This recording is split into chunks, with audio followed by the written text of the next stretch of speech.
راستی شما پولدار نیستید و در خانه کرایی زندگی میکنید و وضعیت زندگیتان خوب نیست؟ یعنی زیاد دروغگوی معلوم میشم. خواهش میکنم جناب استاد. اگر دروغگوی معلوم نمیشم خاموش گفتیم. ما باش بر شما بگویم. بله ما مثال بر شما بتم. نه بعضی دوستا یک دید دیگه داره. مثلا اینا میالی فکر میکنن که استاد شاید شما در برنامه بر ما پول دادین.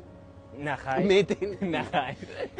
هر چقدر برنامه تلویزیونی ما داشتیم رایگان بوده، اما مردم فکر میکرد مثلا من در یک تلویزیون برنامه داشتم، مثلا دوستا بوده که استاد بیا یک برنامه بگو بچه نکو بون ما رحم آرام بون، زبان ما خوب نیست، مردم آزرده نسون، جنجال بر ما جور نکن. نه بیا استاد برنامه داشتیم. استاد زمین تلویزیون چند میتونم میگم 1 روپا هم نمیته، کرای رام و جیب خود میریم. نمیگه استاد دیگه دیوانم نیست، میگم ملمخ دیوانه است. امیال ما درسای مکتب ثبت میکنم، مردم میگه خداوند این چه قاید داره، دالی که مانع 50,000 تا 60,000 تنها پول مصرف میکنم. همین کاری که ما نکردیم مصرف میکنم. ماش خود حساب نمیکنم، کرای اتاق ماینه خانه خود حساب نمیکنم، برقی که مصرف میشه حساب نمیکنم. اگه ما تو دیوانه نباشی کار نمیکنی. اگه تو مثلا به فکر دواتنی که مثلا یک 4 نفر دو میزنه، یوتیوبش صدها هزار بیننده داره، از ما بهترین درس ثبت میکنم، 100 نفر حاضر نیست ببینه و خود تاوان است جیب خود میتیم. بنان ما در خانه کرایی هستم و همین کل کوچکشی که کنم 1 زرنج مال میشه و بسیار خانه فقیرانه. تنها چیزی که زیاد دارم کتاب است و راضی هستم، شکر خوش هستم.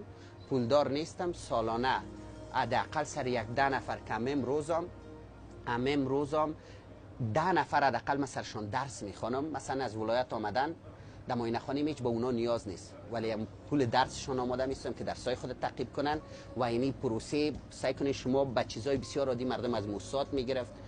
یک کسی دیگه بود نام نمیگیرم، بس به یک سیستم چی میکنم نامش نمیگم، میلیون ها دلار تا بالا شد یک سیستم درسی ناکام جور کردن.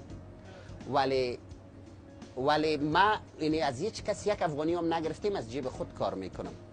و در اواخر یک تعداد افغانای ما که احساس داشتن در خارج از کشور، داخل خارجی ها گفتم تیر خود میارن، اونا یک مقدار گفتن کمک مالی میکنن که ما هستیم که پیش بر سیستم دیگه. بله زندگی که خوب است، دستم به کسی دراز نیست، هیچ ذخیره ندارم، حساب بانکی ندارم، تنها یک مقدار پول کفن و دفن امیر